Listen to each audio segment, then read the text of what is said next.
దేవుని ఘనమైన నామమునకు మహిమ ఘనత ప్రభావములు కలుగునుగాక. ఈ ఉదయకాలం దైవ సన్నిధిలో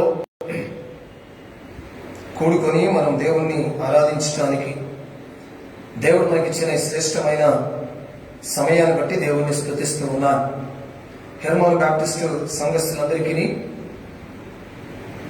ఈ ప్రత్యక్ష ప్రసార మాధ్యమంలో ఈ దైవారాధనలో పాల్గొంటున్న ప్రియులు, స్నేహితులు, ఆత్మీయులందరికీ ప్రత్యేకమైన శుభాలు, అభినందనలు తెలియచేస్తూ ఉన్నాను.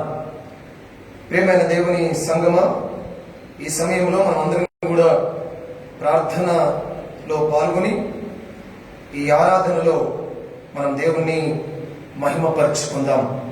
ప్రతి ఒక్కరం కూడా తలలు వంచినట్లయితే, కళ్ళు మూసుకున్నట్లయితే ప్రార్థన చేసుకుందాం. దేవుణ్ణి గణపరుచుకుందాం, దేవుణ్ణి మహిమపరుచుకుందాం. మహోన్నతుడా, అద్వితీయుడా, ఆరాధనీయుడా, పూజనీయుడా, నీకు వందనాలు, స్తోత్రం చెల్లిస్తూ ఉన్నాం. నీ గొప్ప నామాన్ని స్తుతిస్తూ ఉన్నాం, నిన్ను మహిమపరుస్తూ ఉన్నాం, నిన్ను గణపరుస్తూ ఉన్నాం.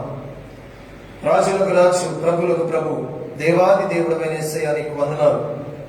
స్తోత్రారుడా, కీర్తనీయుడా, స్తుతి ప్రశంసలకు యోగ్యుడైన యేసయ్యా నీ గణనామాన్ని స్తుతిస్తూ ఉండగా నీ కృపలో మమ్మల్ని జ్ఞాపకం చేసుకున్నందుకే నీకు వందనాలు. ఉదయకాలం హెర్మోన్ బ్యాప్టిస్ట్ సంఘంగా నీ పరిశుద్ధ సన్నిధిలో చేరి మేమందరం నిన్ను ఆరాధించడానికి మాకు ఇచ్చిన ఈ అవకాశం కొరకు వందనాలు. అవును తండ్రి, ఇప్పుడున్న పరిస్థితుల్లో చర్చ్ అట్ హోమ్ అంటే గృహాలలోని మా కుటుంబీకులతోనే సంఘముగా నిన్ను ఆరాధించే అవకాశం ఇచ్చారు, నీకు వందనాలు చెల్లిస్తూ ఉన్నాం. ఆదిమ క్రైస్తవ సమాజంలో ఇంటింటా వారు కూడుకొని సహవాసం చేసి రొట్టె విడిచి నీకు కృతజ్ఞతలు చెల్లించినట్టుగా వాక్యం సెలవిస్తుంది. అయినా మరి ఈనాటి పరిస్థితులు కూడా ఆ రకంగా నీకు ఆరాధన చెల్లించే అవకాశం ఇస్తున్నందుకు నీకు వందనాలు. సంఘం అంతటి కొరకే నేను స్తుతిస్తున్నాం. గొప్ప దేవ, గనుడా, మహోన్నతుడా, ఎవరు కూడా సమీపింపరాని తేజస్సులో తానొక్కడే వశ్యుండై అమర్త్వం కలిగిన దేవా, జీవాధిపతి, సర్వాధిపతి, సర్వోన్నతుడా, సార్వభౌముడమైన యేసయ్యా నీకు వందనాలు. సకల జగత్ రక్షకుడా నీకు వందనాలు, స్తోత్రం చెల్లిస్తున్నాం. నీ విశేష కనికరం చొప్పున మమ్మల్ని బ్రతికిస్తూ, బలపరుస్తూ, బాగు చేస్తూ, మా బాధల్లో మాకు తోడుంటి మమ్మల్ని ఆదరిస్తున్నందుకే నీకు వందనాలు. అలా నీ వాక్యం ఎంతో శ్రేష్టమైనది, వాస్తవమైనది, నిజమైనది. నువ్వు నదుల్లో పడి వెళ్ళినప్పుడు అవి నిన్ను ముంచవు, అగ్నిలో నడిచి వెళ్ళినప్పుడు అవి నిన్ను కాల్చివేయవు అని చెప్పారు. ఎందుకంటే నేను మీకు తోడై ఉంటానని చెప్పారు. మీరు మాకు తోడై ఉండడానికి ఈ లోకానికి పరలోకం నుంచి దిగి వచ్చారు ప్రభు, నీకు వందనాలు.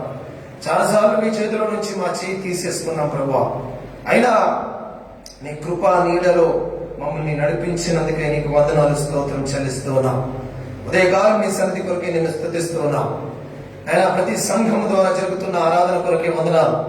దైవజనులు, ఉపదేశకులు, బోధకులను మీరు దీవించండి, కాపాడండి. ప్రతి సంఘ పరిచయను మీరు ఆశీర్వదించండి. అయినా మరి భారతదేశంలో ఈ సెకండ్ వేవ్ కరోనా ద్వారా రోజుకు లక్షల మంది అయినా ఆ యొక్క కరోనా బారిన పడుతూ ఉండగా అనేక మంది, వేల మంది, 3 నుంచి 4 వేల మంది చనిపోతున్నట్టుగా ప్రభుత్వ లెక్కలు చూపిస్తూ ఉండగా ఆ తెలంగాణలో 5,000 నుంచి 10,000 వరకు ప్రతిరోజు ఆయన కరోనాతో బాధపడుతున్నవారు ఆయన దాదాపు 50 నుంచి 100 మంది వరకు మరణిస్తున్నట్టుగా మేము చూస్తూ ఉన్నాం. భయంకరమైన కల్లోలకరమైన వాతావరణం ఉంది ప్రభువా. అయినప్పటికీ నువ్వు కృపగల దేవుడుగా ఉన్నందుకు నేను స్తుతిస్తూ ఉన్నాం. ఆయన మధ్య కాలంలో అనేక మంది దైవజనులు ఆయన కరోనా చేత అనారోగ్యానికి గురై ఈ లోకం విడిచిన సంఘటనలు మేము చూస్తూ ఉన్నాం. వారి కుటుంబాలని ఆయన మీరు ఆదరించండి. వారి సేవా జీవితాన్ని బట్టి మేము నిన్ను స్తుతిస్తున్నాం. వారి సంఘాలను తిరిగి కట్టే పరిస్థితిని మీరు దయచేయమని ప్రార్థన చేస్తున్నాం. ఎంతో మంది హాస్పిటల్లో చికిత్స పొందుతున్నారు. ఆక్సిజన్ లేని పరిస్థితి ఉంది, బెడ్లు లేని పరిస్థితి ఉంది, మనిషి తోడు లేని పరిస్థితి ఉంది, సేవ చేయలేని పరిస్థితి ఉంది. ప్రభువా, నీ కృపలు ఎత్తి పట్టుకున్నందుకు నీకు వందనాలు చెల్లిస్తూ ఉన్నాం. అయినా మరి హెర్మోన్ బ్యాప్టిస్ట్ సంఘం అంతటి కొరకు నీకు వందనాలు. అనారోగ్యంతో బాధపడుతున్న వారందరినీ మేము ఎత్తిపట్టుకుంటున్నాం. మీ అద్భుతమైన స్వస్థతలందరికీ దయచేయమని వేడుకుంటున్నాం. హాస్పిటల్లో చికిత్స పొందుతున్న వారు కావచ్చు, ఇంట్లో చికిత్స పొందుతున్న వారు కావచ్చు, హోమ్ ఐసోలేషన్ లో ఉంటున్న వారు కావచ్చు, వారందరికీ నీ కృప దయచేయండి. పరిపూర్ణమైన ఆరోగ్యం దయచేయమని ప్రార్థన చేస్తున్నాం. నీ దీవెనలు అయినా నీ కృపలు సంపూర్ణంగా అనుగ్రహించమని ప్రార్థన చేస్తున్నాం. నమ్మదగిన దేవా నీకు వందనాలు, స్తోత్రాలుగా నీకు వందనాలు. సర్వాధికారి నీకు వందనాలు, స్తోత్రం చెల్లిస్తూ ఉన్నాం. నిన్ను స్తుతిస్తూ ఉన్నాం, నిన్ను మహింపరుస్తూ ఉన్నాం, నేను గణపరుస్తూ ఉన్నాం. ప్రభువా నీకు వందనాలు. నీవే గొప్ప దేవుడవు, నీవే గనుడవు, నీవే స్తోత్రార్హుడవు. కాబట్టి నీ నామానికి మహిమ తెచ్చుకోమని ప్రార్థన చేస్తున్నాం. ఆయన నీ కృపలో మమ్మల్ని ఎత్తి పట్టుకోండి. ఉదయకాలపు ఆరాధన ద్వారా మీరు మహిమ పొందమని ప్రార్థన చేస్తున్నాం. నీ సన్నిధి మాతో ఉంచండి. నీ సేవకుని కుటుంబాన్ని మీరు కనికరించిన విధానం కొరకు నీకు వందనాలు. ఇచ్చిన క్షేమాన్ని, దీవెనను, ఆరోగ్యమును బట్టి నీకు వందనాలు చెల్లిస్తున్నాం. ప్రార్థిస్తున్న బిడ్డలందరి కొరకు వందనాలు చెల్లిస్తున్నాం. ఇంకా ఇబ్బందికరమైన పరిస్థితుల్లో ఉన్న వారి కొరకు మేము ప్రార్థన చేస్తున్నాం. చిన్నపిల్లలు మొదలుకొని వృద్ధాప్యంలో ఉన్న వారి కొరకు మేము ప్రార్థన చేస్తున్నాం. ప్రతి వ్యక్తిని, ప్రతి కుటుంబాన్ని మీరు దర్శించండి. అవును తండ్రి, ఈ రోజు మా దేశాన్ని చూసినా, మా ప్రాంతాన్ని చూసినా, ప్రతి కుటుంబంలో, ప్రతి ఇంటిలో ఆయన ఈ వైరస్ తో బాధపడిన వారు ఉంటూ ఉన్నట్టుగా మేము చూస్తున్నాం. వారి కుటుంబీకుల్లో ఒకరికి ఉంటున్నట్టుగా మేము చూస్తున్నాం. ప్రభు ఆయన ఈ యొక్క పరిస్థితి ప్రతి కుటుంబాన్ని తాకింది. ఆయన నీ రక్త ప్రోక్షణ ప్రతి ఇంటి పైన ఉంచండి. ఆనాడు ఇశ్రాయేలుడు ఆయన ప్రతి ఇంటి పైన ఆ గొర్రెల రక్తం కనబడినప్పుడు సంహార దూత దాటిపోయినట్టుగా మీరు చెప్తున్నారు. నీ రక్త ప్రోక్షణ ప్రతి బిడ్డ పైన, ప్రతి వ్యక్తి పైన, ప్రతి కుటుంబం పైన ఉంచమని ప్రార్థన చేస్తున్నాం. నిన్ను స్తుతిస్తూ ఉన్నాం, నిన్ను గణపరుస్తూ ఉన్నాం. ఆయన ప్రస్తుత పరిస్థితుల్లో మేమందరము లైవ్ లోని, ప్రత్యక్ష ప్రసారంలోని ఆరాధించాలని ఆయన ఎవరికి వారు సెల్ఫ్ లాక్డౌన్ చేసుకునే పరిస్థితి, ప్రతి సంఘము ఇలాంటి పరిస్థితుల గుండా వెళ్తుంది ప్రభువా. కాబట్టి ఇంట్లో ఉండి నేను ఆరాధించిన ఈ అవకాశాన్ని ఎవరు దుర్వినియోగం చేసుకోకుండా సద్వినియోగం చేసుకొని నీ ఆత్మ చేత బలపరచబట్టకు సహాయం చేయండి. ఉదయకాల దీవెనలు మాకు అనుగ్రహిస్తారని, మమ్మల్ని దీవిస్తారని నమ్ముతూ సమస్త మహిమ, ఘనత, ప్రభావం నీకు ఆరోపిస్తున్నాం. కెల్వన్ బ్యాప్టిస్ట్ చర్చ్ ఇచ్చిన గ్రామీణ సేవ కొరకు వందనాలు. తొరూరు కొరకు అక్కడ పరిచయం చేస్తున్న పాస్టర్ రమేష్ గారిని బట్టి నీకు వందనాలు. దివిటిపల్లి అక్కడ పరిచయం చేస్తున్న పాస్టర్ లాజర్ గారిని బట్టి నీకు వందనాలు. కేశవపూర్ అక్కడ పరిచయం చేస్తున్న పాస్టర్ రాజు గారిని బట్టి నీకు వందనాలు. అక్కడ సంఘములను, విశ్వాసులను కూడా మీరు దీవించమని ప్రార్థన చేస్తున్నాం. ఉదయకాల కృప మా పై నుంచమని, ఈ వాక్య ధ్యానంలోకి మేము వెళ్ళబోతుండగా ఆయన నీ వాక్య మర్మములను తెలుసుకునే కృపను మీరు మాకు దయచేస్తారని నమ్ముతూ ఆయన ఈ ఆరాధన సమయాన్ని మాకు దీవెనకరంగా చేయమని మమ్మల్ని మేము తగ్గించుకుంటూ నీ నోటి బూరగా నీ ఆత్మాభిషేకంతో మాట్లాడుటకు నీ శక్తిని నీ దాసునికి అనుగ్రహిస్తున్నందుకై నీకు వందనాలు చెల్లిస్తూ విద్యుత్ వాతావరణాన్ని స్వాధీనంలో పెట్టుకోమని మమ్మల్ని మేము తగ్గించుకుంటూ మీ నామం హెచ్చిస్తూ సార్వత్రిక సంఘమంతటిని కూడా దీవిస్తారని నమ్ముతూ యేసు నామమున ప్రార్థించి వేడుకుంటున్నాము తండ్రి, ఆమేన్. దేవుని ఘనమైన నామములకు స్తుతి, మహిమ, ఘనత, ప్రభావములు కలుగునుగాక. ఈ ఉదయకాలం ఈ ప్రత్యక్ష ప్రసార మాధ్యమం హెర్మోన్ బాప్టిస్ట్ సంఘం ద్వారా ఫేస్బుక్, యూట్యూబ్ లైవ్ లో కూడా దేవుణ్ణి ఆరాధిస్తున్న ఆరాధికులందరికీ, ప్రార్థనలో పాల్గొంచిన వారందరికీ, భక్తులందరికీ ప్రత్యేకమైన శుభములు ప్రభు నామంలో తెలియజేస్తూ ఉన్నాను. ప్రేమైన దేవుని సంఘమా, మరి ఇటున్న ప్రస్తుత పరిస్థితులు చాలా బాధాకరంగా విపరీతమైన ధోరణి కలిగిన పరిస్థితుల్లో ఉంటుండగా ప్రతి ఒక్కరు కూడా జాగ్రత్తలు పాటించాల్సిందిగా, ప్రతి ఒక్కరు కూడా దైవికమైన విశ్వాసంతో ముందుకు నడవాల్సిందిగా దేవుని సేవకుడుగా కోరుతూ ఉన్నారు. మనకన్నీ తెలుసు, అయినప్పటికీ మరొకసారి మనం గుర్తు చేసుకోవాల్సిన మాటలున్నాయి. ఏ కుటుంబంలో ఒకవేళ కరోనాతో బాధపడుతున్న వారు ఎవరున్నా భయపడకుండా దానికి సంబంధించిన వైద్యం చేయించుకుంటూ జాగ్రత్తలు పాటిస్తూ విశ్వాసంతో అన్నిటికంటే మించి దైవుల పైన ఆధారపడుతూ ముందుకు కొనసాగాల్సిగా మనవి చేస్తున్నాం. మీకు ఎవరికి ఒకవేళ అలాంటి అనారోగ్యం ఉన్నా నాకు ఫోన్ చేయొచ్చు, మాట్లాడచ్చు. మీకోసం మేము ప్రార్థనలో గుర్తుపెట్టుకుంటాం. ఈ విషయాన్ని జ్ఞాపకం చేసుకోవాల్సిందిగా మనవి చేస్తూ ఉన్నాం. ప్రియమైన దేవుని సంగమా, నేటి ధ్యాన నిమిత్తం దేవుని వాక్యాన్ని మనం చదువుకుందాం. హెబ్రీయులకు రాసిన పత్రిక 11వ అధ్యాయం. హెబ్రీయులకు రాసిన పత్రిక 11వ అధ్యాయం 28వ వచనం నుండి 31వ వచనం వరకు ఉన్న లేఖన భాగాన్ని మనం చదువుకుందాం. Book of Hebrews chapter 11 versus beginning from 28 to 31. హెబ్రీయులకు రాసిన పత్రిక 11వ అధ్యాయం 28వ వచనం నుండి 31వ వచనం వరకు ఉన్న లేఖన భాగాన్ని మనం చదువుకుందాం. 28వ వచనం. తొలిచూలు పిల్లలను నాశనం చేయువాడు ఇజ్రాయేలులను ముట్టకుండున నిమిత్తము అతడి విశ్వాసమును బట్టి పస్కాను రక్త ప్రోక్షణ ఆచారమును ఆచరించను. విశ్వాసమును బట్టి వారు పొడి నేల మీద నడిచినట్లు ఎర్ర సముద్రములో పడి నడిచిపోయి ఐగుప్తీయులు అలాగు చేజూచి మునిగిపోయి విశ్వాసమును బట్టి 7 దినముల వరకు ప్రదక్షిణం చేయబడిన తర్వాత ఎరికో గోడలు కూలెను. విశ్వాసమును బట్టి రాహాబను వేశ్య వేగుల వారిని సమాధానంగా చేర్చుకున్నందున అవిధేయులతో పాటు నశింపక పోయెను. చదవబడిన లేఖన భాగం మన వినికిడిలో దీవింపబడును గాక. ఆమేన్. ప్రియమైన దేవుని సంగమా, చదవబడిన లేఖన భాగం హెబ్రీయులకు రాసిన పత్రికలో నూతన నిబంధన గ్రంథంలో మరి గ్రంథకర్త ఈ మాటలు రాస్తూ ఈ లేఖన భాగాన్ని అంతటినీ కూడా విశ్వాసంతో ముడిపెడుతూ ఉన్నాడు.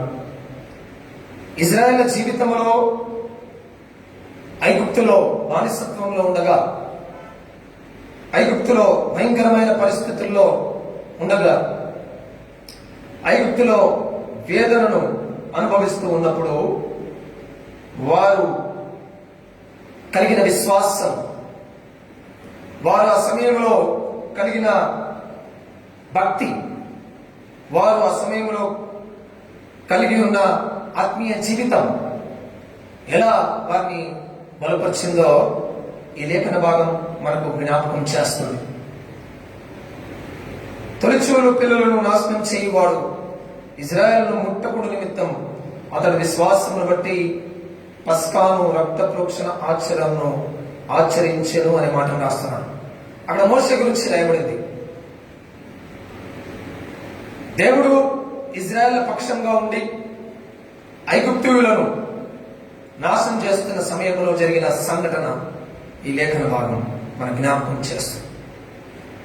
సో ఆ లేఖన భాగంలో మనం గమనిస్తే చదవబడిన ఆ 4 వచనాలు ఒకవేళ మనం జ్ఞాపకం చేసుకుంటే మాటి మాటికి ప్రతి వచనంలో విశ్వాసం అనే మాటను గుర్తు చేస్తూ ఉన్నాడు. Every verse reminds us about faith. Reminds about faith. చూడండి 28వ వచనంలో 3వ లైన్లో విశ్వాసమును బట్టి అనే మాట రాశారు. 29వ వచనం విశ్వాసమును బట్టి, 30వ వచనం విశ్వాసమును బట్టి, 31వ వచనం విశ్వాసమును బట్టి. Every verse begins with faith. ప్రతి సంఘటన లేక ప్రతి వచనం విశ్వాసంతో ముడిపడి ఉన్నట్టుగా మనం చూస్తున్నాం. ఇక్కడ ప్రతి వచనం యొక్క ప్రారంభం విశ్వాసంతో రాయబడింది. అయితే ఆ వచనంలో జరిగిన సంఘటన, ఆ వచనంలోని స్థితి విశ్వాసంతో ముడిపడ్డప్పుడు అద్భుత కార్యం జరిగింది. హల్లెలూయా. ప్రతి వచనంలో విశ్వాసం గురించి రాయబడింది. అదే రీతిగా ఒక సమస్య గురించి లేక అప్పుడు వారు అనుభవిస్తున్న ఒక పరిస్థితి గురించి, ఒక కష్టభరితమైన పరిస్థితి గురించి రాయబడింది. కేవలం విశ్వాసం అనే మాటను ప్రతి వచనంలో వాడడం కాదు, ఆ వచనంలో విశ్వాసం వల్ల అద్భుత కార్యాలు జరిగాయి. లేక ఆ పరిస్థితిలో, ఆ స్థితిగతుల్లో, ఆ సమస్యలో విశ్వాసం అద్భుతంగా వారిని నడిపించింది. ప్రియమైన దేవుని బిడ్డలారా, ప్రస్తుతం మనం అనుభవిస్తున్న ప్రతి పరిస్థితి, ప్రతి సమస్య, ప్రతి సందేహం, ప్రతి సంక్లిష్టమైన పరిస్థితిలో మనం విశ్వాసాన్ని జోడించాల్సిన అవసరం ఉందని ఈ లేఖన భాగం మనం గుర్తు చేస్తాం. చూడండి 29వ వచనం, విశ్వాసమును బట్టి వారు పొడి నేల మీద నడిచినట్లు ఎర్ర సముద్రములో పడి నడిచిపోయి, ఐగుప్తులు అలాగూ చేయచూచి మునిగిపోయి. విశ్వాసం ఏం చేసిందట అంటే, వారు ఐగుప్తుల నుంచి ప్రయాణమై దేవుడు వారిని ఆజ్ఞాపించిన కాలాలకు ప్రయాణమైపోతున్నారు. వాళ్ళు అక్కడ ప్రయాణమైపోతుంటే వారికి ముందుకు వెళ్ళడానికి మార్గం లేదు. వాళ్ళు ఇరుక్కుపోయిన స్థితిలో ఉన్నారు. వెనక ఫరో సైన్యం ఉంది, ముందు ఎర్ర సముద్రం ఉంది. ఒకవేళ ఈ సంఘటనను మనము కల్లారా చూడాలి అంటే నిర్గమకాండం 14వ అధ్యాయంలోకి మనం వెళ్ళాలి. నిర్గమకాండము 14వ అధ్యాయంలోకి మనం వెళ్తే అక్కడ మనకు రాయబడుతుంది 8వ వచనం, యెహోవా ఐగుప్తు రాజైన ఫరో హృదయంలో కఠినపరచగా అతడు ఇశ్రాయేలును తరిమెను. అట్లు ఇశ్రాయేలు బలిమి చేత బయలు వెళ్ళుచుండిరి. ఐగుప్తీయులు అనగా ఫరో రథముల గుర్రములను, అతని గుర్రపు రౌతులు, అతని దండును వారిని తరిమి బయల్సెఫోని ఎదుటనున్న పీహహీరోతులకు సమీపమైన సముద్రం దగ్గర వారు దిగి ఉండగా వారిని కలుసుకునను. ఫరో సమీపించుచుండగా ఇశ్రాయేలు కనులెత్తి ఐగుప్తీయులు తమ వెనుక వచ్చుట చూచి మిక్కులు భయపడి యెహోవాకు మొరపెట్టిరి. ఏం జరిగింది అంటే, వాట్ ఫెయిత్ డస్, విశ్వాసం ఏం చేస్తుంది అంటే, faith makes a way where there is no way. విశ్వాసం ఏం చేసిందంటే, ముందు సముద్రం ఉంది, వెనుక ఫరో సైన్యం ఉంది. వారి వెనక నుంచి ముందుకు వస్తున్నారు. ఫరో వారిని తరుముతూ ఉన్నాడు, వెనక్కి పోలేరు. ఎందుకంటే 400 సంవత్సరాల భయంకరమైన బానిసత్వాన్ని వారు అనుభవించారు. ఐగుప్తులో భయంకరమైన బాధను అనుభవించారు. ఇక ఫరో చేతిలో పడడం మంచిది కాదు అని ఎర్ర సముద్రం వారి ముందుంది. ఏం చేయాలి? వారు మొరపెట్టిరి అని ఇంతకుముందు మనం చదివాం నిర్గమకాండంలో. ఆ భయంకరమైన పరిస్థితుల్లో వారు దేవుని యందు విశ్వాసం ఉంచడం ద్వారా ఏం జరిగింది అంటే, దేవుడు రాస్తున్నాడు హెబ్రీయులకు రాసిన పత్రికలో, అక్కడి విషయాన్ని క్లుప్తంగా రాస్తున్నాడు, సమ్మరైజ్ చేస్తే రాస్తున్నాడు. ఇక్కడ విశ్వాసము బట్టి వారు పొడి నేల మీద నడిచినట్లు ఎర్ర సముద్రములో పడి నడిచిపోయి. విశ్వాసం ఏం చేస్తుందంటే, ఎంతటి సంక్లిష్ట సమస్య అయినా, ఎంతటి బాధ అయినా దాన్ని జయించే శక్తి విశ్వాసం ఇస్తుంది. హల్లెలూయా. ఇశ్రాయేలీయులు ఏ ఆయుధాలు వాడలేదు. ఇశ్రాయేలీయులు తమ బలాన్ని ఉపయోగించలేదు, యుద్ధం చేయలేదు. ఇశ్రాయేలీయులు విశ్వాసమును బట్టి ఎర్ర సముద్రమును దాటి వెళ్ళిపోయారు. సముద్రం అడుగు భాగంలో వారు నడిచి వెళ్ళిపోయారు. సో విశ్వాసం ఏం చేస్తుంది అంటే, ఎలాంటి పరిస్థితుల్లో ఆయన మనల్ని ముందుకు నడిపిస్తుంది. Hallelujah. Faith makes a way where there is no way. వారు ఎర్ర సముద్రము ఫరో మధ్యలో ఇరుక్కుపోయారు.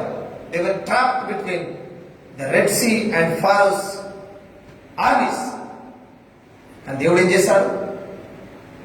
వాళ్ళని వెనక్కి పోనీయకుండా, అక్కడే ఉండనీయకుండా వారిని ముందుకు నడిపించే ప్రణాళికను విశ్వాసం ద్వారా దేవుడు జరిగించాడు. ప్రపంచ చరిత్రలో ఒక అద్భుతమైన సంఘటన, ఒక మహా అద్భుతమైన సంఘటన ఎర్ర సముద్రం పాయలవటం.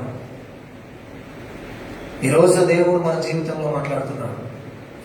ఎలాంటి సమస్య ఉన్నా, నీ ఎదుట సముద్రము లాంటి సమస్య ఉన్నా, సముద్రం అంటే మామూలు విషయం కాదు, అది చిన్న చెరువు కాదు, ఈత కొలను కాదు, కాలువ కాదు, సముద్రం. ఆ సముద్రంలో వాళ్ళు ఏం చేశారంట? పొడి నేల మీద నడిచినట్లు ఎర్ర సముద్రంలో పడి నడిచిపోయి. విశ్వాసం ఏం చేస్తుందంటే మనల్ని ముందుకు నడిపిస్తుంది. ఫరో ఏం చేయలేకపోయాడు, ఎర్ర సముద్రం ఏం చేయలేకపోయింది, ఆ పరిస్థితులు కూడా వారిని ఏం చేయలేకపోయింది, వారిని ముందుకు నడిపించింది. ఈరోజు దేవుడు మనతో మాట్లాడుతున్నాడు. నీ ముందు ఎంతటి సమస్య ఉన్నా, లేక నీ వెనక ఎంత శత్రువు నిన్ను వెంటాడుతున్నా, ఏ బాధ, ఏ భారం నీకున్నా, నీకు విశ్వాసం ఉంటే, అంటే దేవుని పైన నమ్మకం ఉంటే ఏం జరుగుతుంది? అందుకే మోషే ఏం చేశారంటే పైన వచ్చిన 28వ వచనంలో, అతని విశ్వాసమును బట్టి పస్కాను రక్త ప్రోక్షణ ఆచారమును ఆచరించాడు. విశ్వాసంతో దేవుణ్ణి ఆరాధించాడు. ఆయన విశ్వాసంతో దేవుని పైన ఆధారపడ్డాడు. అందుకే ఏం జరిగింది? ఆ మోషేను దేవుడు వాడుకున్నాడు. నీ కర్రను చాపు, సముద్రం పాయలైపోతుంది అన్నాడు. నిర్గమకాండం 14వ అధ్యాయంలో మనం చూడవచ్చు. కానీ ఐగుప్తులు అలాగూ చేసి మునిగిపోయేది. ఐగుప్తులు మునిగిపోవడానికి కారణం ఏంటిది? వారికి అవిశ్వాసం, వారికి దేవుని పైన విశ్వాసం లేదు. ఈరోజు ప్రభు మనతో మాట్లాడుతున్నాడు. ప్రియమైన దేవుని బిడ్డ, దేవుని సంగమా, నీ విశ్వాసం నీ జీవితంలో ఎంతటి కష్టాన్నైనా తొలగింపచేస్తుంది అని దేవుడు వాక్యంలో సెలవిస్తాడు. Faith enables to walk forward. విశ్వాసం ఎప్పుడు కూడా మనల్ని ముందుకు నడిపిస్తూనే ఉంటుంది. ఎప్పుడు కూడా మనల్ని ముందుకు నడిపిస్తూనే ఉంటుంది. ఎంతటి ఆటంకం వచ్చినా, ఎంతటి అవరోధం వచ్చినా, ఎంతటి అభ్యంతరం వచ్చినా, ఒకరు కాదు, ఇద్దరు కాదు, లక్షల మంది ఇశ్రాయేలు ఒక్కరు కూడా మునిగిపోలేదు. కానీ ఐగుప్తులు మునిగిపోయారని రాశారు. ఇప్పుడున్న భయంకరమైన పరిస్థితుల్లో, ఇప్పుడున్న ఇబ్బందికరమైన పరిస్థితుల్లో బయటికి వెళ్దామంటే కరోనా పరిస్థితి, ఇంట్లో ఉందామంటే ఒకవేళ ఇంట్లో అందరూ కలిసి ఉండలేని పరిస్థితి. ఇలాంటి సమయంలో విశ్వాసంతో ఉండు, దేవుడు నిన్ను ముందుకు నడిపిస్తాడు. ఇజ్రాయేలు కానానుకు చేరాలని దేవుడు ఉద్దేశించాడు. ఆ పరమపురి అయిన కానానుకు చేర్చే రీతిగా దేవుడు మనల్ని నడిపిస్తాడు. విశ్వాసం. రెండవ మాట మనం చూద్దాం. 30వ వచనం, హెబ్రీయులకు రాసిన పత్రిక 11వ అధ్యాయం 30వ వచనం. విశ్వాసమును బట్టి 7 దినముల వరకు ప్రదక్షిణము చేయబడిన తర్వాత యెరికో గోడలు కూలెను. ఇశ్రాయేలు జీవితంలో పెద్ద పెద్ద సమస్యలు వచ్చాయి, పెద్ద పెద్ద సంక్షోభాలు వచ్చాయి. మొదట ఐగుప్తులో నుంచి వారు కానానుకు బయలుదేరుతూ ఉంటే ఎర్ర సముద్రం అటు వచ్చింది. లేక ఎదురుగా ఫరో తరుముతూ ఉన్నాడు. ఆ పరిస్థితి నుంచి బయటపడ్డారు. దేవుడు వారిని నడిపించారు. ఇది అయిన తర్వాత ఇశ్రాయేలు ప్రయాణమైనది మొదలు, వాళ్ళు ప్రయాణం అవుతున్న మొదట్లోనే ఎర్ర సముద్రం అడ్డు వచ్చింది వారికి. ఎర్ర సముద్రం సంఘటన అయిపోయిన తర్వాత దాదాపు 40 సంవత్సరాల తర్వాత జరిగిన సంఘటన యెరికో గోడల సంఘటన. ఆఫ్టర్ 40 years, అంటే ఈ 40 సంవత్సరాల వారు అరణ్యంలో తిరిగారు. 40 సంవత్సరాల తర్వాత వారు కానాను భూమిలోకి వచ్చారు. యెహోషువ గ్రంథంలో మనం చూస్తే దేవుడు యెహోషువను వాడుకుంటాడు. మోషే చనిపోతాడు, కానానులో ప్రవేశించక ముందు ఆయన చనిపోతాడు.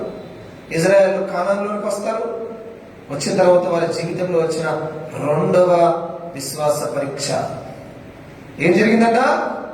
యెరికో గోడలను అక్కడ వారికి అడ్డుగా ఉన్నట్టుగా దేవుని వాక్యము మనకు సెలవిస్తుంది. చూడండి, యెహోషువ గ్రంథం 6వ అధ్యాయం 1వ వచనం. యెహోషువ 6:1, ఆ కాలమున ఇశ్రాయేలు భయము చేత ఎవడను వెలుపలికి పోకుండాను లోపలికి రాకుండాను ఎరుకో పట్టణ ద్వారం గట్టిగా మూసివేయబడెను. అప్పుడు యెహోషువతో ఇట్లా చూడము, నేను ఎరుకోను దాని రాజును పరాక్రమం గల శూరులను నీ చేతికి అప్పగించున్నాను. మీరందరూ యుద్ధ సన్నద్ధులై ఒక మారు దాని చుట్టూ తిరగవలేను. 2వ పెద్ద సమస్య వచ్చి పడ్డది వారికి. ఏంటిది అక్కడ? ఎరుకో గోడలు. ఎరుకో గోడ చాలా మందం, చాలా ఎత్తు, 6 ఫీట్ల వెడల్పుతో దాదాపు ఆ గోడ ఉంటుంది. అలాంటి గోడలు 2 ఉంటాయంట, ఎంతో ఎత్తైన గోడలు. వారు కానాను భూమిలోకి ప్రవేశించారు. కానాను స్వాధీనం చేసుకోవాలనుకునే పరిస్థితుల్లో ఎరుకో గోడలు అడ్డం వచ్చేసాయి. ఏం చేయాలో వాళ్ళకి తెలియట్లేదు, ఎలా ఈ పరిస్థితిని ఎదుర్కోవాలో వాళ్ళకి తెలియట్లేదు. ఆ సమయంలో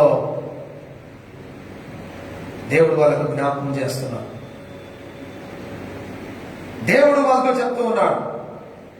మన హెబ్రీయులకు రాసిన పత్రికలో చూసాం, విశ్వాసమును బట్టి ఏం జరిగిందంట?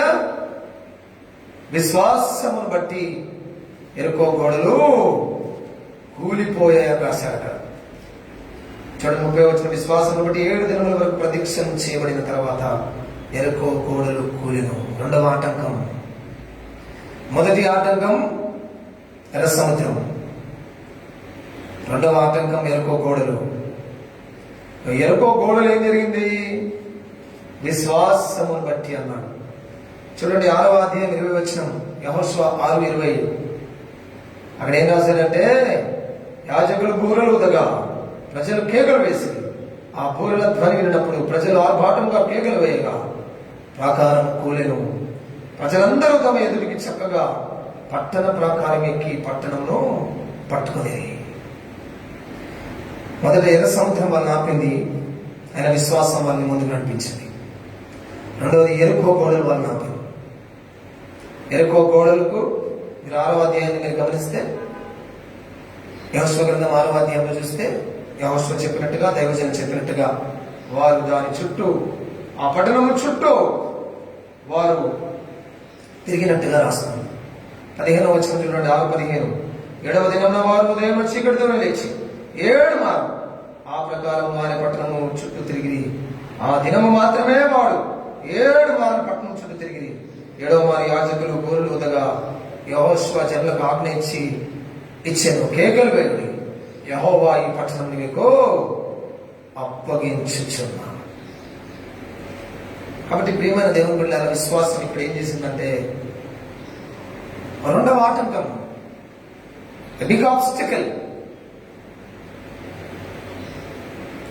వీళ్ళేం చేయలేదు, ఆ గోడల పైనకి యుద్ధానికి పోలేదు, ఆ గోడల్ని బాంబులు పెట్టి పేలవలేదు, ఆ గోడల్ని కూలగొట్టే పని వాళ్ళ చేతులతో చేయలేదు. కానీ విశ్వాసం ద్వారా ఏం జరిగిందంటే, ఎరుకో గోడలు కూలిపోయాయి. ఎరుకో గోడలు కూలిపోవడం వల్ల ఏం జరిగింది అంటే, వారు పట్టణమును స్వాధీనపరచుకునేది అని రాశారు. వారు పట్టణమును స్వాధీనపరచుకునేది. ప్రియమైన దేవుని బిడ్డలారా, ప్రభు మాట్లాడుతారు, ఎప్పుడైనా ఎక్కడైనా ఏ గోడ కూలగొట్టాలన్నా దానిపైన బల ప్రయోగం చేయాలి, బలాన్ని ఉపయోగించాలి. ఏ గోడ కూలగొట్టాలన్నా కనీసం సుత్తితోనైనా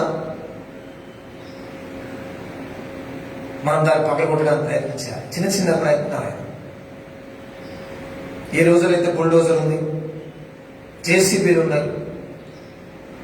దేన్ని ఉపయోగించాలి? దాని చుట్టూ 7వ దినం 7 ప్రదక్షిణలు చేశారంటే అది కూలిపోయిందంట. హల్లెలూయా. విశ్వాసం. విశ్వాసం ఏం చేస్తుందంటే, నమ్మశక్యం దాని కార్యాన్ని చేస్తుంది. హల్లెలూయా. ఏ గోడ చుట్టైనా మనం తిరిగితే గోడ కూలుతుందా? అవుతుందా? సాధ్యమేనా? సాధ్యం. విశ్వాసంతో అది సాధ్యం. By faith it is possible.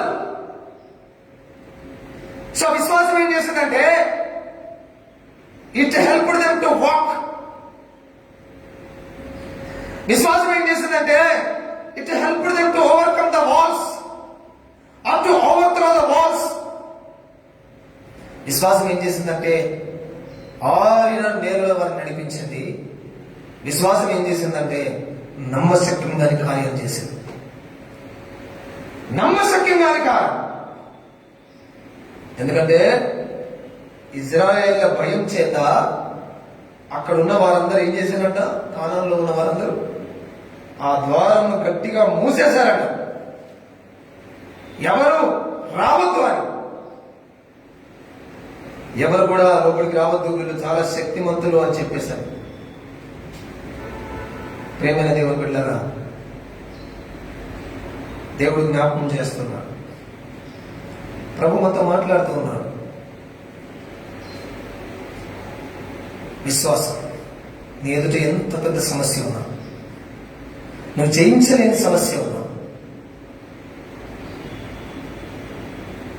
నీ బలం సరిపోని సమస్య ఉన్నా, నీ శక్తితో జయించలేని సమస్య ఉన్నా, దాన్ని జయించే శక్తి విశ్వాసంతో వస్తుంది. హల్లెలూయా. సో విశ్వాసం మనల్ని ముందుకు నడిపిస్తుంది.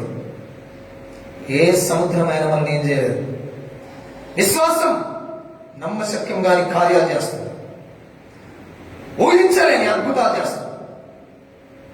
ఎరుకో గోడలు ప్రాకారం కూలేరు, ప్రజలందరూ తమ ఎదుటికి చక్కగా పట్టణ ప్రాకారం ఎక్కి పట్టణములను పట్టుకొనిరి. అంటే అర్థమేంటిది? వాళ్ళు పోతూ ఉంటే మధ్యలో వాళ్ళని ఆపింది ఏంటిది? ఎరుకో గోడ. వాళ్ళు పోతుంటే వాళ్ళని ఆపింది ఏంటిది? ఎర్ర సముద్రం. ఇప్పుడు ఎర్ర సముద్రం కూడా ఏం చేయలేకపోయింది, వాళ్ళు ముందుకు వెళ్ళిపోయినారు. ఎరుకో గోడ కూడా వాళ్ళు ఏం చేయలేకుండా ముందుకు వెళ్ళిపోయినారు. హల్లెలూయా. అది మనం గమనించాలి. ఈరోజు మనం గమనిస్తే ఎన్నో సమస్యలు, ప్రతి కుటుంబంలో ఒక రకమైన సమస్యలు ఉంటాయి. కానీ అందరికీ ఒకే రకమైన సమస్య ఇప్పుడు కరోనా. ఇజ్రాయెల్ అందరికి ఒకటే రకమైన సమస్య ఎర్ర సముద్రం. ఇజ్రాయెల్ అందరికి ఒకటే రకమైన సమస్య ఎరుకో గోడలు. ఈరోజు అందరికీ ఒకటే రకమైన సమస్య కరోనా. పేద గొప్ప మధ్య తరగతి అని కాదు, ఈ దేశం ఆ దేశం అని కాదు, నాయకులను కాదు, రాజ్యులని కాదు, పరిపాలకులను కాదు, వైద్యం చేసేవారని కాదు, ప్రతి ఒక్కరికి సమస్య. ప్రతి ఒక్కరిని బాధిస్తున్న సమస్య. అయితే ఇశ్రాయేల్ అందరూ విశ్వాసంతో ఆ సమస్యను జయించారు. సో విశ్వాసం మనల్ని ముందుకు నడిపిస్తుంది. విశ్వాసం నమ్మశక్యంగాని కార్యాలు మన జీవితంలో చేస్తుంది. మూడవ మాటను మనం జ్ఞాపకం చేసుకుందాం. అక్కడే హెబ్రీయులకు రాసిన పత్రిక 11వ అధ్యాయం 31వ వచనం. విశ్వాసమును బట్టి రాహాబను వేశ్య వేగుల వారిని సమాధానంగా చేర్చుకున్నందున అవిధేయులతో పాటు నశింపకపోయేను. అవిధేయులతో పాటు నశింపకపోయేను. ప్రేమైన దేవుని సంఘమా, మూడవది ఏం జరిగిందంటే, ఈ కాలంలోకి ప్రవేశిస్తుండగా ఆ యెరికో పట్టణంలో రాహాబ్ అనే ఒక స్త్రీ ఉంది. ఆమె ఏం చేసిందంట అంటే, ఆమె ఒక అన్యురాలు, దేవుని ఎరిగిన వ్యక్తి. కానీ ఆమె ఏం మాట్లాడుతుందో చూడండి. 2వ అధ్యాయం 9వ వచనంలో, యెహోషువ గ్రంథం 2వ అధ్యాయం 9వ వచనం. యెహోషువ 2:9, యెహోవా ఈ దేశమును మీకు ఇచ్చుచున్నాడనియో, మీ వలన మాకు భయం పుట్టుననియో, మీ భయం వలన ఈ దేశమా నివాసులందరికీ ధైర్యం చెడిననియో నేను ఎరుగుదును. మీరు ఐగుప్తు దేశంలో నుండి వచ్చినప్పుడు మీ ఎదుట యెహోవా ఎర్ర సముద్రపు నీరును ఎలాగో ఆరిపోజేశాను. యోర్దాను తీరంలో అమోరీయుల 2 రాజులైన సీహోనుకును ఓగుకును మీరేమి చేసిద్రో, అనగా మీరు వారిని ఎలాగో నిర్మూలన చేసిద్రో ఆ సంగతి మేము వింటిమి. మేము విన్నప్పుడు మా గుండెలు కరిగిపోయాను. మీ దేవుడని యెహోవా పైన ఆకాశం అందును కింద భూమి అందును దేవుడే మీ ఎదుట ఎట్టి మనుషులకైనను ధైర్యం మాత్రం ఉండదు. నేను మీకు ఉపకారం చేసిన కనుక మీరు నా తండ్రి ఇంటికి ఉపకారం చేసి నాకు నిజమైన ఆనవాళ్ళు ఇచ్చి నా తండ్రియు నా తల్లియు నా అన్నదమ్మును నా అక్క చెల్లెలను వారికి కలిగిన ఉన్న వారందరూ చావకుండా బ్రతుకనిచ్చి రక్షించినట్లుగా దయచేసి యెహోవా తోడని ప్రమాణం చేయదని. ఒక అన్యురాలు యెహోషువ వేగుల వారిని పంపాడు ఎరుకో పట్టణాన్ని చూడమని. రాజుకి తెలిసింది, ఆ దేశం రాజుకు తెలిసింది ఆ వేగుల వారిని పట్టుకోవాలనుకుంటే ఈమె ఏం చేసిందంటే వాళ్ళకి ఆశ్చర్యం ఇచ్చింది. ఇచ్చేమనంటే విశ్వాసంతో మాట్లాడింది. మీ దేవుడు ఆకాశం ముందు భూమి ఎందుకు కూడా దేవుడే, ఆయన గొప్ప కార్యాలు చేసే దేవుడు. మీరు ఐగుప్తు నుంచి వస్తుంటే జరిగిన అద్భుతాలన్నింటి గురించి మేము విన్నా. రాహాబు అనే వేశ్య జీవితంలో ఏం జరిగిందంట? విశ్వాసమును బట్టి ఆమె ఏం చేసిందంట? వేగుల వారిని సమాధానంగా చేర్చుకున్నందున అవిధేయులతో పాటు నశింపకపోయాను. ఇప్పుడు చూడండి 6వ అధ్యాయం, యెహోషువ 6వ అధ్యాయం 17వ వచనం. ఈ పట్టణమును దీనిలో ఉన్నది యావత్తును యెహోవా వలన శపింపబడెను. రాహాబు అను వేశ్య మనం పంపిన దూతలను దాచిపెట్టెను గనుక ఆమెయు ఆ ఇంటనున్న వారందరూ మాత్రమే బ్రతుకుదురు. విశ్వాసం ఏం చేసిందంటే, చాలా జాగ్రత్తగా గమనించండి. ఇజ్రాయేల్ కానానికి వెళ్తుంటే ఎర్ర సముద్రం వచ్చింది, విశ్వాసంతో దాన్ని జయించారు. ఐగుప్తులు ఏం చేశారు? ఆ నీళ్ళలో మునిగిపోయారు. విశ్వాసం ఏం చేసింది? ఎరుకో గోడల్ని కూల్చేసింది. ఐగుప్తులు ఏం చేసుకున్నారు? అక్కడ కానానీయులు ఏం చేసినారు? ఆ గోడల్ని భద్రపరిచారు, డోర్లు మూసుకొని పెట్టుకున్నారు. ఇప్పుడు ఏం జరిగింది? ఆ గోడలను కూలడం వల్ల వాళ్ళు చనిపోవాల్సి వచ్చింది. ఇజ్రాయేల్కు మాత్రం మార్గం సుగమమైంది. ఇప్పుడు వేశ్య అయిన రాహాబు ఏం చేసిందని విశ్వాసాన్ని బట్టి వీరిని చేర్చుకున్నందుకు అవిధేయులతో పాటు నశింపకపోయేను అని రాశారు. 3 చోట్ల గమనించండి. ఎర్ర సముద్రం దాటినప్పుడు ఇజ్రాయేల్ క్షేమంగా బయటకు వచ్చారు, అవిధేయులు మాత్రం నశించిపోయారు. ఎరుకో గోడలు కూలినప్పుడు ఇజ్రాయేలు ముందుకు వెళ్ళిపోయారు. అక్కడున్న కానానీయులు ఒకవేళ 6:21 చూడండి, 6:21 యెహోషువ 6:21 వారు పురుషులనేమి స్త్రీలనేమి చిన్న పెద్దలందరినీ యోధులను గొర్రెలను గాడిదలను ఆ పట్టణంలో సమస్తమును కత్తివాత సంహరించి అవిధేయులైన వారు చనిపోయినారు. 3వది రాహాబు అనే వేశ్య విశ్వాసాన్ని బట్టి తాను తన కుటుంబం నశించకుండా కాపాడబడింది. అవిధేయులు మాత్రము నశించిపోయారు.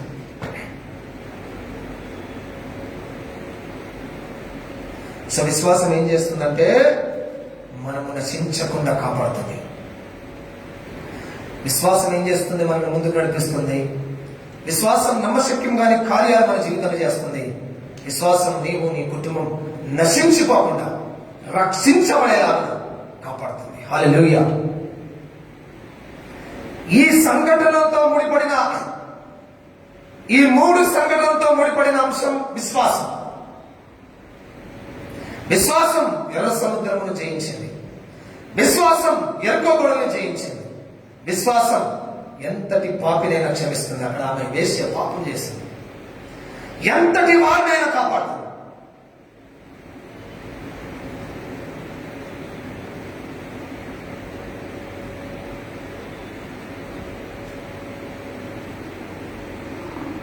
ఈరోజు దేవుడు నాతో మాట్లాడుతున్నాడు. మన విశ్వాసం ఎలా ఉంది? మన ఆత్మీయ జీవితం ఎలా ఉంది? మన భక్తి ఎలా ఉంది? ఈరోజు ప్రభు మనతో మాట్లాడుతున్నాడు. రాహాబు అనే వేశ్య నశించిపోయే గుంపులో లేకుండా రక్షింపబడిన గుంపులో ఉంది. ఎందుకంటే అక్కడున్న అన్యులు విశ్వాసం లేని వారుగా ఉన్నారు, కానీ ఈమె మాత్రం దేవుని యందు విశ్వాసం ఉంచింది.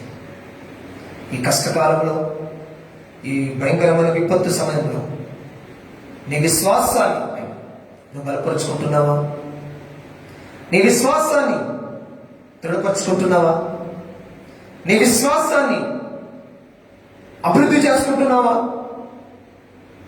నీకు నీ కుటుంబానికి ఏ హాని కలగకుండా విశ్వాసం నిన్ను కాపాడుతుంది.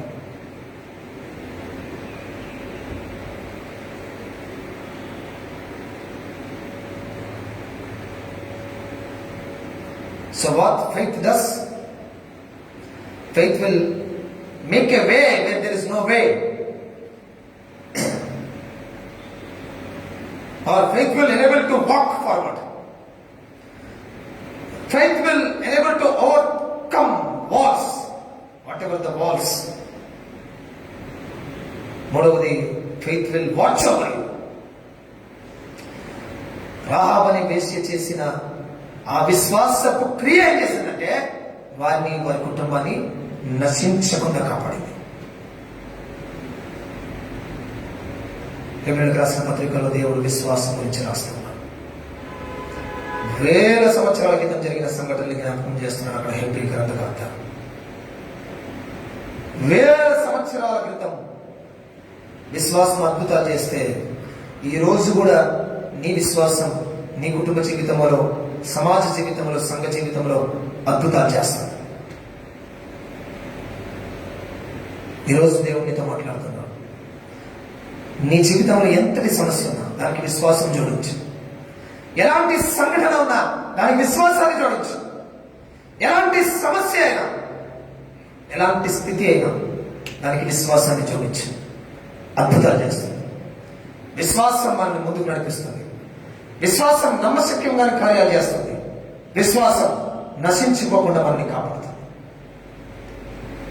కాబట్టి నీవు నేను అట్టి విశ్వాసం, అట్టి ఆత్మీయ జీవితాన్ని, అట్టి నమ్మకాన్ని కలిగి ఉండాల్సిందిగా దేవుని సేవకుడుగా నేను కోరుతూ ఉన్నాను. ఈ ప్రత్యక్ష ప్రసారంలో ఉన్నవారు ఎవరు కూడా ఈ ప్రార్థన అయిపోగానే పక్కకి జరగకుండా కొన్ని ప్రకటనలు ఉన్నాయి, జ్ఞాపకం చేసుకోవాల్సిందిగా మనం చేస్తున్నాను. కాబట్టి ఈ సమయంలో ఒక మాట మనం ప్రార్థన చేస్తాం. విన్న దేవుని వాక్యాన్ని బట్టి మనం ప్రార్థన చేస్తాం. ఒకసారి మనల్ని మనం పరీక్షించుకున్నాం. నీ కుటుంబం, నీవు పెద్ద సమస్యతో బాధపడుతున్నావా? ఒక ఇబ్బందికరమైన పరిస్థితుల్లో ఉన్నావా? దేవుడు ఈరోజు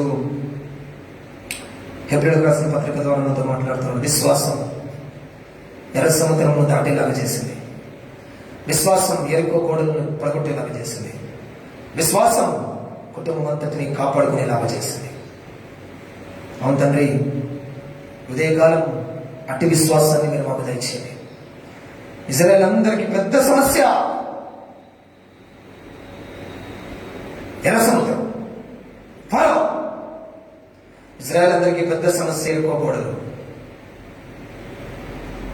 రాహాబు ఒక పెద్ద సమస్య పాప జీవితం. విశ్వాసంతో వాటిని జయించారు. ఎర్ర సముద్రమైన పాయలవుతుంది, ఎరుకో గూడలైనా కూలిపోతాయి. నీ వ్యక్తిగత జీవితంలో, కుటుంబ జీవితంలో ఉన్న సమస్యలు కూడా పరిష్కారం అవుతాయని మీరు వాక్యంలో చెప్పారు. ఈ మాటల్ని మేము ఆధారం చేస్తాం. అట్టి విశ్వాసంతో మీ ముందుకు వెళ్ళాలని సహాయం చేయమని, నీ నామానికి మహిమ తెచ్చుకోమని, వాక్యం విన్న వారందరినీ దీవించమని యేసు నామమున ప్రార్థిస్తున్నాము తండ్రి, ఆమేన్. ప్రియమైన దేవుని సంగమా, కొన్ని ప్రకటనలు చేసిన తర్వాత చివరిగా మనము అందరి కోసం ప్రార్థన చేస్తాం. కాబట్టి అందరూ అట్లాగే ప్రత్యక్ష ప్రసారంలో ఉంటూ ఈ విషయాన్ని గమనించాల్సిందిగా మనం చేస్తున్నాం. ఒక వివాహ ఎంగేజ్మెంట్ ప్రకటన.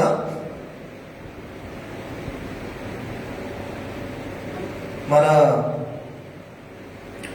సంఘ సభ్యులు, సహోదరులు వస్కుల హరీష్ యొక్క ఆ వివాహం నిశ్చయమైందనే విషయాన్ని వారు మనకు తెలియజేశారు. సిఎస్ఐ సంఘ సభ్యులు మరిపడి బంగ్లా, తొర్రూరు జిల్లా, మహబూబ్ నగర్, మహబాద్ ప్రాంత వాస్తవ్యులైన రొడ్డ రాజు విజయమ్మ గారి ప్రథమ పుత్రిక అయిన రొడ్డ నిహారికతో సోదరు వస్కుల హరీష్ యొక్క వివాహం నిశ్చయమైంది. అటు యొక్క వివాహానికి సంబంధించిన ఎంగేజ్మెంట్ కార్యక్రమాన్ని ఈ నెల 14వ తారీఖు రాబోయే వారం శుక్రవారం ఉదయం 11 గంటలకి కన్యాదాత గృహంలో ఫాతిమా నగర్ నందు సంఘ ఆధ్వర్యంలో జరిపించబడును అని మీకు తెలియజేస్తూ ఉన్నా. మరి ఈ విషయమై ఆ కుటుంబం కొరకు, ఈ ఎంగేజ్మెంట్ కార్యక్రమంలో పాల్గొనబోతున్న బిడ్డల కొరకు ప్రార్థన చేయాల్సిందిగా మనవి చేస్తూ ఉన్నా. తర్వాత గత 2 వారాలుగా ఇది 3వ వారం మనం ప్రత్యక్ష ప్రసారంలోనే దేవుణ్ణి ఆరాధిస్తున్నాం. తదుపరి ప్రకటించేంత వరకు కూడా ఈ కరోనా యొక్క తీవ్రత తగ్గుముఖం పట్టేంత వరకు కూడా మనం ప్రత్యక్ష ప్రసారంలోనే దేవుణ్ణి ఆరాధిస్తాం. అయితే ప్రతి వారం మనం దేవునికి సమర్పించాల్సిన కానుకల గురించి మరొకసారి గుర్తు చేస్తూ ఉన్నా. ఏ వారపు కానుకలు ఆ వారం దేవుని కొరకు, ఎందుకంటే దేవునికి ఇచ్చేది మనం దేవునికి ఇవ్వాలి కాబట్టి ఆ వారం కానుకలు సిద్ధపరచుకోవాల్సిందిగా మనవి చేస్తున్నా. మనం మొదటి వారం నెల కానుకలు ఇస్తాం, దశభాగంలో 2వ వారం మందిర నిర్మాణం కోసం 3వ వారం, గ్రామీణ సేవ కొరకు 4వ వారం కృతజ్ఞత కానుకలు ఇస్తాం. కాబట్టి ఈ కానుకల్ని మనం సిద్ధపరచుకోవాల్సింది మనవి చేస్తున్నాం. మీరు చర్చ్ దగ్గరకు వచ్చి కూడా వాటిని సమర్పించి వెళ్ళొచ్చు. లేక మీరు మీ దగ్గర కవర్లో రాసి పెట్టుకొని ఎప్పటి కానుక అప్పుడు పక్కన పెట్టి తిరిగి మనం కలుసుకున్నప్పటికైనా దేవునికి సమర్పించవచ్చు. అన్ని ఒకటేసారి ఇస్తామని అనుకోవద్దు, ఎప్పటికప్పుడే మనం సిద్ధపరచుకోవాలి. ఒకవేళ ఈ మధ్యకాలంలో మనం అనారోగ్యానికి గురై ఉండొచ్చు, మనం బాగైనా దేవుడు స్వస్థపరిచాడు, అద్భుతాలు. కృతజ్ఞతగా కూడా దేవుడికి కానుక సమర్పించాలి. కృతజ్ఞతగా లక్షలు ఖర్చు కాకుండా దేవుడు నిన్ను కాపాడాడు, వేలు ఖర్చు కాకుండా దేవుడు నిన్ను కాపాడాడు. కాబట్టి దేవునికి సంపూర్ణమైన కానుకలు ఇవ్వడానికి మనం సిద్ధపడాలి. కాబట్టి ఏ వారపు కానుకలు ఆ వారం సిద్ధపరచుకోండి. మీరు ఈ పక్కన ఒకవేళ చర్చ్ ప్రాంతం గుండా వెళ్ళాల్సిన పరిస్థితి వస్తే వాటిని తీసుకొచ్చి ఇక్కడ చర్చ్లో దేవునికి సమర్పించాల్సిందిగా మనవి చేస్తున్నాం. మరొకసారి అందరూ తగు జాగ్రత్తలు పాటించాల్సిందిగా మనవి చేస్తున్నారు. ఎక్కడ ఉన్నా ఖచ్చితంగా మాస్క్ పెట్టుకోండి. వీలైతే 2 మాస్కులు పెట్టుకోండి. ఒకటి ఇలాంటి నేను పెట్టుకున్న మాస్క్ లాంటిది, సర్జికల్ మాస్క్ లాంటిది పెట్టుకుంటే దానిపై నుంచి కర్చీఫ్ లాంటిది కట్టుకోవాలి. కర్చీఫ్ లాంటిది లోపల ఈ జాలి లాంటిది, పైన క్లాత్ లాంటిది కట్టుకోవాలి. 2 మాస్కులు ఉంటే చాలా భద్రత. ఎక్కడికి వెళ్ళినా చేతులు తుడుచుకోవడం, కడుక్కోవడం, శానిటైజ్ చేసుకోవడం అది మర్చిపోవద్దని మనవి చేస్తున్నా. వీలైనంత మటుకు దాదాపు 99%, 100% ఎటువంటి కార్యక్రమాలకు హాజరు కాకూడదు. అది మన ఆత్మీయులే కావచ్చు, బంధువులే కావచ్చు, వారికి అనారోగ్యం కలిగిందో, లేకపోతే మరణం సంభవించిందో, లేక ఇంకేదైనా సంతోషకరమైన కార్యం జరిగినా దయచేసి వెళ్ళొద్దు. దయచేసి వెళ్ళొద్దు. వారి దుఃఖంలో మీరు వారితో కలిసి ఫోన్లో పరామర్శించండి, వారిని ధైర్యపరచండి. మీ దగ్గర ఆర్థిక స్తోమత ఉంటే వారి అకౌంట్లోకి డబ్బులు పంపించండి, సహాయం చేయగలుగుతాయి. దయచేసి వెళ్ళొద్దు. వెళ్తే ఏమవుతుందంటే నువ్వు వెళ్ళిన దగ్గర ఎవరికైనా కరోనా ఉండొచ్చు, లేక వెళ్ళిన నీకు కరోనా ఉండొచ్చు. ఎందుకంటే సిమ్టమ్స్ లేకుండా ఉంటాయి కాబట్టి మనం వెళ్ళకపోవడం మంచిది. వెళ్ళి బాధ తెచ్చుకోవద్దు, మనకు లేక వాళ్ళకు బాధ తెచ్చుకోవద్దు. ఏది కూడా మన చేతిలో లేదు, మనం ఏం చేయలేము, దేవుని పైన ఆధారపడాలి. ఈ మరణాలు మనం ఆపలేము, మన ఆరోగ్యాన్ని మనం ఆపలేము, కానీ దేవుని పైన ఆధారపడితే దేవుడు ఆపుతాడు. కాబట్టి దయచేసి దాదాపు ఈ మాసం అంతా కూడా ఇటువంటి కార్యక్రమాల్లో పాల్గొనకూడదు.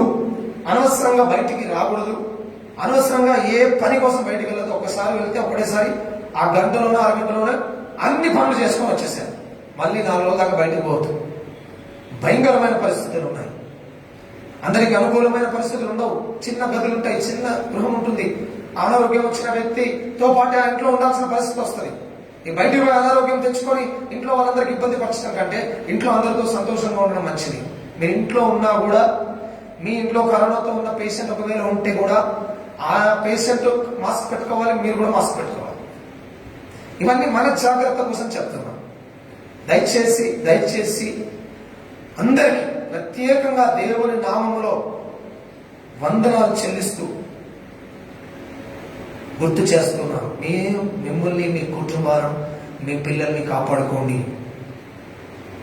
మీ తోబుట్టువులను, మీ ఇరుగు పొరుగు వారిని క్షేమంగా ఉండేలాగా చూసుకోండి. నిర్లక్ష్యం చేయకండి దయచేసి. మళ్ళీ గుర్తు చేస్తున్నాను, జనవరి మొదట్లోనే గుర్తు చేశాను, ఈ సంవత్సరం కూడా భయంకరమైన పరిస్థితులు ఉంటాయి. దేవుని ఆత్మ అభిషేకంతోనే చెప్పాను. ప్రతి ఇంటిని ఈ యొక్క పరిస్థితి అనుభవించే పరిస్థితి వస్తుంది. మనం జాగ్రత్తగా ఉంటే దాని నుంచి తప్పించుకోవచ్చు. చాలా జాగ్రత్తగా, నిర్లక్ష్యం చేయొద్దు. కరోనా వచ్చి తగ్గిన వారు కూడా ఖచ్చితంగా 14 రోజులు ఇంట్లో మీరు హోమ్ క్వారంటైన్లో ఉండాలి, బయటికి రావద్దు. ఆ తర్వాత వారం వరకు కూడా వీలైనంత మట్టుకు బయటికి రాకుండా జాగ్రత్తగా ఇంట్లో ఉండండి. మంచి ఆహారం తీసుకోండి, నీళ్లు తాగండి, కొంచెం వేడి నీళ్ళతో తాగడానికి ప్రయత్నం చేయండి. ఈ రకంగా అన్నిటికంటే నుంచి ధైర్యాన్ని కోల్పోవద్దు, విశ్వాసంతో ఉండాలి. ఎర్ర సముద్రము విశ్వాసంతోనే జయించాలి, ఎరుకో గోడల్ని విశ్వాసంతోనే జయించాలి, తన కుటుంబాన్ని విశ్వాసంతోనే కాపాడుకుంది. కాబట్టి విశ్వాసంతో మనం ఉండాల్సిందిగా మనం చేస్తున్నాం. అందరి కోసం ప్రార్థన చేయండి. మన సంఘంలో కూడా మన ఆత్మీయులు చాలా మంది కరోనా చేత బాధపడుతూ ఉన్నారు. కొంతమంది హాస్పిటల్లో ట్రీట్మెంట్ తీసుకుంటున్నారు. వాళ్ళందరినీ జ్ఞాపకం చేసుకోండి. కొంతమంది వారికి వచ్చిన అనారోగ్య పరిస్థితి చెప్పుకోవడానికి కూడా భయపడుతూ ఉన్నారు. దైవ సేవకుడికి చెప్పుకోవాల్సిన దానికి భయపడద్దు ఎప్పుడు కూడా. రెండవది, డాక్టర్ని కలవడానికి లేకపోతే మనకు తెలిసిన వైద్యంతో మాట్లాడుకోవడానికి కూడా ఎప్పుడు వెనుకాడద్దు. ఈ విషయాలు చాలా జాగ్రత్త పాటించండి. ఒకవేళ ఇంట్లో ఉన్నా కూడా ఒక సింగిల్ మాస్క్ పెట్టుకొని ఎలా ఉంటే మంచిది, మనం అలవాటు చేసుకుంటే మంచిది. కొన్ని పాశ్చాత్య దేశాల్లో, జపాన్ లాంటి కంట్రీస్లో వాళ్ళు ఎప్పుడు పొల్యూషన్ రాకుండా మొదటి నుంచి మాస్క్ పెట్టుకుంటారు, అలవాటు అయిపోయింది. కాబట్టి ఇది భయంకరమైన పరిస్థితి. మీరు పేపర్లో టీవీలో చూసిన ఎన్నో మరణాలు, పూడ్చిపెట్టలేని పరిస్థితులు. కాబట్టి డాక్టర్స్ కోసం ప్రార్థన చేయండి, నర్సుల కోసం, ఆశా వర్కర్స్ కోసం, ల్యాబ్ టెక్నీషియన్స్ కోసం, అటెండర్స్ కోసం, అంబులెన్స్ డ్రైవర్ల కోసం, క్లీనర్ల కోసం ప్రార్థన చేయండి. వాళ్ళు ఎంతో రిస్క్ తీసుకుంటున్నారు. కాబట్టి వీరందరినీ మీ ప్రార్థనలో గుర్తుపెట్టుకోవాల్సింది మనం చేస్తున్నాం. తిరిగి మళ్ళీ వచ్చే ఆదివారం ప్రత్యక్ష ప్రసారంలో మనం పాల్గొంటాం. కాబట్టి ఈ విషయాన్ని గుర్తుపెట్టుకోవాల్సిందిగా మనవి చేస్తున్నాం. చివరి ప్రార్థన, ప్రభు నేర్పిన ప్రార్థన ఆశీర్వాదంతో ఈ ఆరాధనను మనం ముగించుకుందాం. విన్న వాక్యాన్ని ఇంకో నలుగురికి షేర్ చేద్దాం. అనేకులు దేవుని వాక్యం విని దీవించబడేలాగున మనం సిద్ధపడదాం. నాకెందుకు లేదంటే రేపు నీకే వాక్యం ఉండదు, నాకు బాధ్యత లేదు అనుకుంటే రేపు నీకు ఆత్మీయ జీవితాన్ని కోల్పోదాం. కాబట్టి ఈ విషయాన్ని గుర్తుపెట్టుకోవాల్సిందిగా మనవి చేస్తున్నాం. ప్రార్థన చేద్దాం. పరిశుద్ధుగా జీవం కలిగిన దేవానికి వందనాలు. ఉదయకాలం నీ సన్నిధిలో నిన్ను ఆరాధించే అవకాశాన్ని మాకు ఇచ్చినందుకు నీకు వందనాలు. నేను మా ప్రార్థనను, వాక్య ధ్యానమును మీరు దీవిస్తున్నందుకే నీకు వందనాలు. హెర్మన్ బ్యాప్టిస్ట్ సంఘం అంతటినీ పేరు పేరును దీవించండి. నేను సంఘ పెద్దలు, నాయకులు, స్త్రీలు, పురుషులు, వృద్ధులు, బాలులు, బాలికలు, యవనస్తులు ప్రతి ఒక్కరిని కాపుదల్లో ఉంచండి. సేవకుల కుటుంబాలను నీ కృపలో ఎత్తి పట్టుకోండి. అనారోగ్యంతో, కరోనాతో బాధపడి చికిత్స పొంది స్వస్థత పొందిన వారందరినీ బట్టి నేను స్తుతిస్తున్నాం. ఒకవేళ ఇంకా కరోనాతో బాధపడుతూ హాస్పిటల్లో చికిత్స పొందుతున్న వారి కొరకు మేము ప్రార్థన చేస్తున్నాం. ఇంట్లో హోమ్ క్వారంటైన్లో ఉన్న వారి కోసం మేము ప్రార్థన చేస్తున్నాం. కానీ ఎవరిని చిన్న చూపు చూడకుండా ఇది అందరినీ తాకే రోగం. కాబట్టి ఎవరు బాధపడకుండా విశ్వాసంతో ఎదుర్కొనే స్థితిని దయచేయండి. ఏ కుటుంబంలో ఆర్థిక సమస్యలు ఉంటే తీర్చండి. పనులు లేక, డబ్బు సంపాదన లేక చిత్రపడిన స్థితిలో ఉండొచ్చు. బంధువుల్లో, మిత్రుల్లో అనారోగ్యంతో ఉన్నవారు ఉండొచ్చు. ప్రభు కనికరించండి. ఆత్మీయులు కోల్పోయి దుఃఖంలో ఉన్న వారిని ఆదరించండి. ఆయన ఎంతో మంది సేవకులు చనిపోయారు, బాధకరం. ఎంతో మంది విశ్వాసులు, భక్తులు చనిపోయారు, నాయకులు చనిపోయారు, ఆయన పరిపాలకులు చనిపోయారు. ఈ బాధకరమైన పరిస్థితి నుంచి విడిపించండి. డాక్టర్స్ ని, నర్సెస్ ని, ఆశా వర్కర్స్ ని, ఆయన అంబులెన్స్ డ్రైవర్స్ ని, ల్యాబ్ టెక్నీషియన్స్ ని అందరినీ జ్ఞాపకం చేసుకోండి. పోలీస్ డిపార్ట్మెంట్ ని జ్ఞాపకం చేసుకోండి. మున్సిపల్ కార్మికులు జ్ఞాపకం చేసుకోండి. కష్టపడుతున్నారు. ఈ రుగ్మత నుంచి విడిపించండి. టీకా ఇంకా విస్తృతంగా అందరికీ అందించబడాలి ప్రభు. ఆ రీతిగా సిద్ధపట్టు దయచేయండి. దేశం కల్లోలమైన వాతావరణంలో ఉంది. ఇజ్రాయెల్ అందరికీ ఒక పెద్ద సమస్య, ఎర్ర సముద్రం అందరికీ ఒక పెద్ద సమస్య ఎరుకో. ఆ యొక్క రాహాబు అనే వేశ్య పెద్ద సమస్య, రక్షణ, వారి కుటుంబం రక్షించబడాలి. కలిసికట్టుగా విశ్వాసంతో వాటిని జయించినట్టుగా ఈనాడు సంఘములు చేస్తున్న ప్రార్థనను దీవించండి, ఆశీర్వదించండి. సేవకుల్ని, వారి కుటుంబాన్ని, పిల్లల్ని కాపాడండి. సంఘ సభ్యుల్ని కాపాడండి, విశ్వాసుల్ని, భక్తుల్ని కాపాడండి, ఈ ప్రపంచాన్ని కాపాడండి, ఈ దేశాన్ని, మా రాష్ట్రాన్ని కాపాడండి. ముఖ్యమంత్రి గారు ఆయన కరోనా నుంచి కోలుకొని బయటకు వచ్చారు, నీకు వందనాలు చెల్లిస్తారు. ఈ రీతిగా మంత్రులు, ఎమ్మెల్యేలు, ఎంపీలు అందరూ ఈ పరిస్థితి నుంచి బయటపడుతుండగా దీవించండి. గత వారం ఎలక్షన్ ప్రక్రియ దీవెనకరంగా జరిగించారు. కొత్తగా ఏర్పడిన కార్పొరేషన్ కొరకు వందనాలు, మేయర్ గారిని బట్టి, డిప్యూటీ మేయర్ గారిని బట్టి నీకు వందనాలు చెల్లిస్తున్నాం. మా ప్రాంతంలో గెలిచిన కార్పొరేటర్స్ అందరి కొరకు నీకు వందనాలు చెల్లిస్తున్నాం. మరి ఎలక్షన్ ప్రక్రియలో ఆ ప్రచారంలో ఉండగా అనేకులు కరోనాకు గురైనారు. వాళ్ళందరూ కోలుకునే స్థితిని దయచేయమని ప్రార్థన చేస్తున్నాం. నీ కృప మా అందరి పైన ఉంచండి, సంఘము దీవించండి, నీ చలడైన చూపు మా పైన ఉంచమని త్వరలో దేవుటిపల్లి కేశవపూర్లోని సంఘాలను, అక్కడ ఉన్న బిడ్డల్ని, సేవకులను మీరు ఆశీర్వదించండి. మా తప్పులించక మమ్మల్ని క్షమించండి. విశ్వాసం మమ్మల్ని ముందుకు నడిపిస్తుంది. విశ్వాసం నమ్మశక్యం కాని కార్యాలు చేస్తుంది. ఎందుకంటే చుట్టూ తిరుగుతే కూడా కూలిపోయాయి. నమ్మశక్యం కాని కార్యం. విశ్వాసం నశించకుండా కాపాడుతుంది. కాబట్టి విశ్వాసంతో ముందుకు వచ్చాం. మా కుటుంబీకుల్ని, మా బిడ్డల్ని, మా తోబుట్టుల్ని అందరినీ కూడా ఆశీర్వదించండి. ఈ లైవ్ లో ఉండి వాక్యం మీద వారందరి కొరకు నీకు వందనాలు.